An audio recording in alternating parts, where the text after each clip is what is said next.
Hello guys welcome back to my channel. स्वागत करछि Madhu family blogs को। Good morning. एबे मु शुभ सकाळ मो एबे 10:30 आसपास होइछे आ मु एबे बनैया पाई जाउछि। एबे कार्तिक मास चलछि सेति पई पूरा वेजिटेरियन समस्त खाउथिबे आ प्राय लोक तो नॉन वेज खाउथिबे आ प्याज रसुन जो माने खाउचंती तांको पई आ जो माने प्याज रसुन खाउनाती एथिरे आपण माने प्याज रसुन स्किप करि परिबे।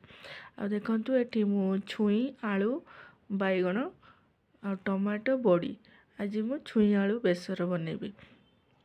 देखंतु मु एठी छुई आलू आ बैगण मु काटी नउची, दुईटी आलू दुईटी छुई आ गोटिए कला बैगण आ सेथिरे मु दुईटी टमाटो ऐड करची आ हमर बिरी डाली बड़ी आ ता सहित गोटे पियाज छोटो साइज पियाज आ सेथिरे मसाला हमर ऐड करिबा रसुण माने 7 ରୁ 8 पीस रसुण आ सुखिला लंका स्पाइसी कम बेसी कर परिबे। मु एठी 4टी कंचा नै सुखिला लंका लेछि आ 2 चम्मच सोरिष 1 चम्मच जीरा मु भिजे के रखिछि आ सेथिरे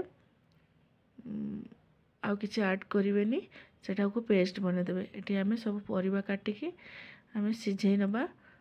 प्रेशर कुकर टाइम अच्छी जदि कढ़ाई रे सिझेई परिबे नले प्रेशर कुकर रे गोटे सीटी देबे। चलंतु हमर पूरा सब्जी काटी नबा। काटिला परे हमें एठी सिझेबा स्टार्ट करिबा।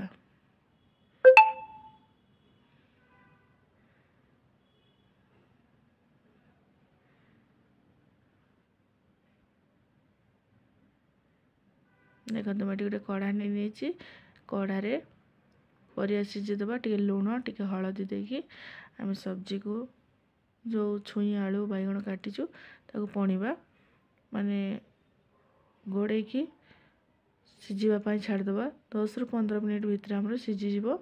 आ जदि जो माने माने चीनी खाउ नाती स्किप कर परिबे। एठी हल्का टिके चीनी दे परिबे। मु एठी चीनी ऐड करी